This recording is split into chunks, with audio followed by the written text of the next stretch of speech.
If you're watching this right now, there's a good chance you already know what you're supposed to do. You know you should wake up earlier. You know you should spend less.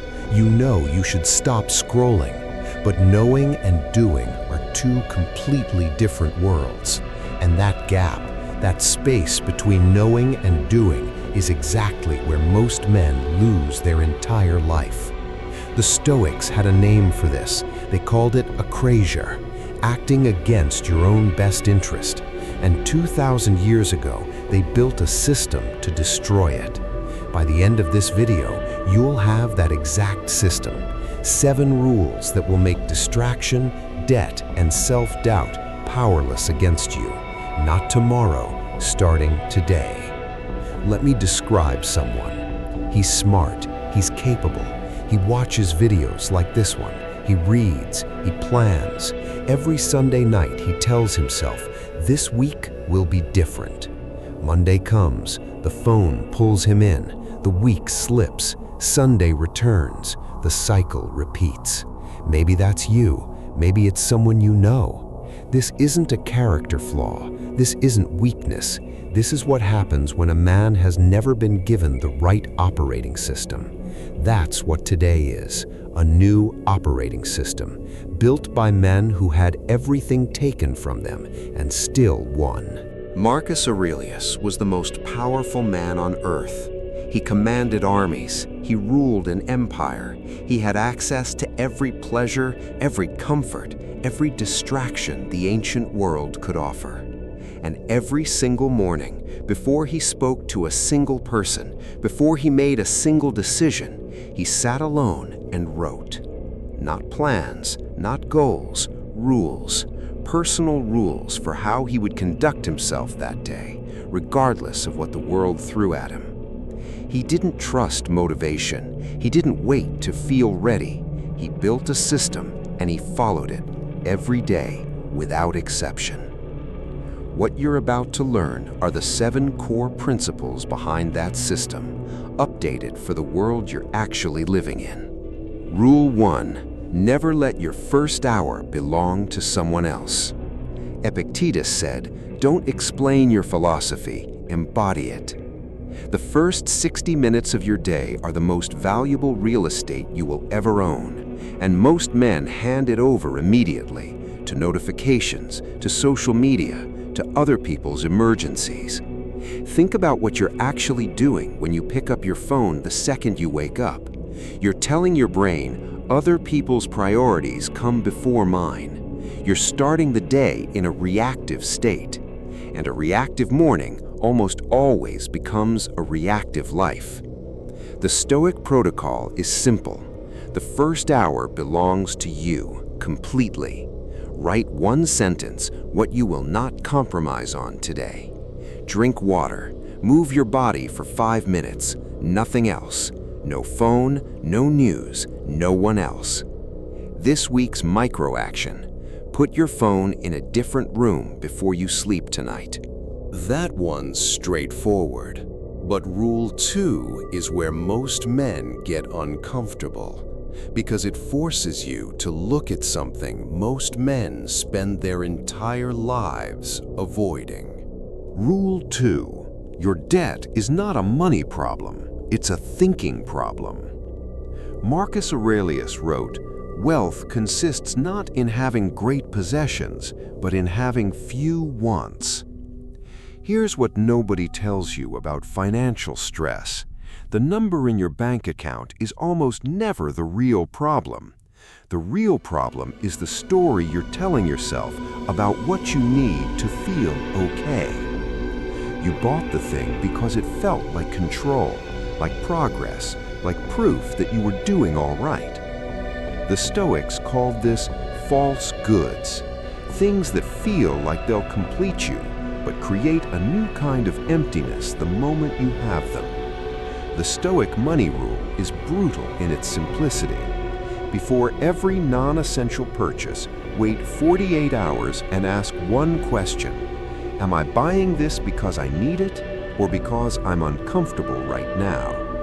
That single question, applied consistently, will change your financial life more than any budget spreadsheet ever will. This week's micro action: identify one subscription you're paying for but barely use. Cancel it today. That's not about the money, it's about proving to yourself that you are in control. If you're still here, you're already thinking differently than you were 10 minutes ago. Stay with me, because Rule 3 is the one the algorithm doesn't want you to understand. Rule 3: your phone is designed to defeat you. Treat it like one. Seneca wrote, "Be careful with the company you keep. Their habits will become yours without you even noticing." Seneca never held a smartphone, but if he had, he would have recognized it immediately for what it is: the most sophisticated distraction machine ever built, engineered by the smartest people on Earth, funded by billions of dollars, optimized for one purpose: to keep you on it as long as possible. You are not weak for getting pulled in, you are fighting a war with the wrong weapons. The Stoic approach to any opponent is first to understand it. Social media doesn't sell you content, it sells your attention to advertisers. Every minute you spend scrolling, someone else is profiting from your time, your most non-renewable resource. The rule? Your phone lives outside your bedroom. Your most important work gets done before you open any social app. Notifications are off for everything except calls. You don't need willpower for this, you need distance. This week's micro action: move every social media app off your home screen. Make it one extra tap away. Studies show this single change reduces usage by 20% without any conscious effort. Rule 4: stop waiting for motivation. Build a trigger instead. Marcus Aurelius never wrote about feeling motivated, not once, in over 400 pages of private journals. You know why? Because he didn't rely on it. Motivation is an emotion, and emotions are unreliable, inconsistent, and completely outside your control. The Stoics were obsessed with one thing: what is within my control? And motivation, by definition, is not. What is within your control is a trigger, a small, specific, automatic behavior that launches you into action before your brain can argue. The science calls it implementation intention. The Stoics called it discipline. Same thing. Here's how it works. You don't say, "I'll work out more." You say, "When I pour my morning coffee, I will immediately put on my gym clothes." The trigger, coffee, fires the behavior, gym clothes, before resistance has a chance to build. Pick one thing you've been procrastinating. Attach it to something you already do every day. That's your trigger. This week's micro action: write this sentence: "When I blank existing habit, I will immediately blank new behavior." Put it on your bathroom mirror. 4 rules in, and we haven't even reached the one that Marcus Aurelius considered the most important. Rule 5: change the way he made every decision. It'll change yours too. Rule 5: memento mori. Use death as your compass. This isn't dark. This is the most clarifying thought you will ever have. The Stoics practiced what they called memento mori. Remember that you will die, not as a morbid exercise, as a filter, as the sharpest decision-making tool ever created. Marcus Aurelius wrote, "You could leave life right now. Let that determine what you do and say and think." Here's how to use it practically. When you're about to waste 3 hours scrolling, ask, "Is this how I want to have spent my time?" When you're afraid to start the business, have the conversation, make the change, ask, "Will I regret not doing this when I'm looking back?" Death makes the unimportant disappear immediately, without effort. The man who keeps death in his peripheral vision cannot be distracted by small things. He knows what matters. He acts accordingly. This week's micro-action. Write down 3 things you would regret not doing if you had 1 year left. Look at that list every morning this week. Rule 6. The obstacle is not in your way. The obstacle is the way. Marcus Aurelius wrote, "The impediment to action advances action. What stands in the way becomes the way." Ryan Holiday made this famous, but most people misunderstand it. It's not toxic positivity. It's not everything happens for a reason. It's something colder and more powerful than that. It's a strategic reframe. When something blocks you, the Stoic doesn't ask, "Why is this happening to me?"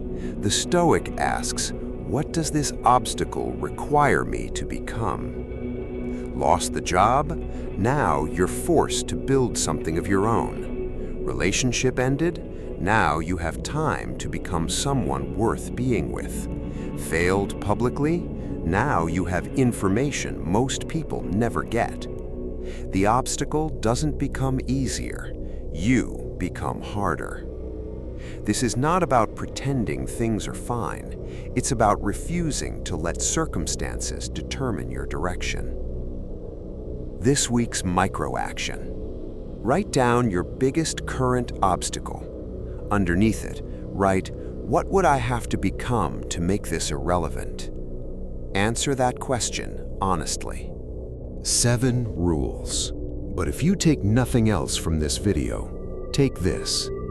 Every man who has ever built something real, every man who has ever become someone he's proud of, did it the same way.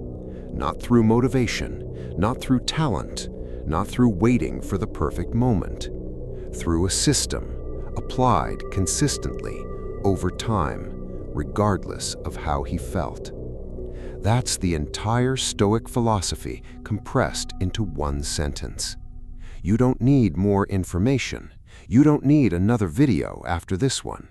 You need to start today with one of the 7 rules you just heard. Which one is it going to be?